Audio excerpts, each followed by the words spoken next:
Boss की तान्या मित्तल ने इस बकलावा को इंडिया में काफी ज्यादा फेमस कर दिया है।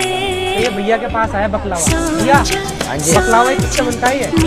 ये अफगानिस्तान का बकलावा रहता है जो ड्राई फ्रूट से बनता है, जो पूरा मार्केट में ये वाला नहीं मिलता है। दिखा दो क्या होता है इसमें। ये मैक्स नट्स है जो काफ़ी ज़्यादा बिल्कुल मैदे की तरह होता है, बहुत बढ़िया है खाने में। क्या होता है फूल ऑफ फ्रूट रहता है जो बाहर आपको मिलता ही मीठा ही मिलता है, इसको कुछ भी नहीं होता। ये ड्राई फ्रूट है, अफगानिस्तान पूरा इंडिया में नहीं मिलता है, अफगानिस्तान में खाली मिलता है। एक पीस 100 रुपये 3000 रुपये किलो है, अलग अलग है।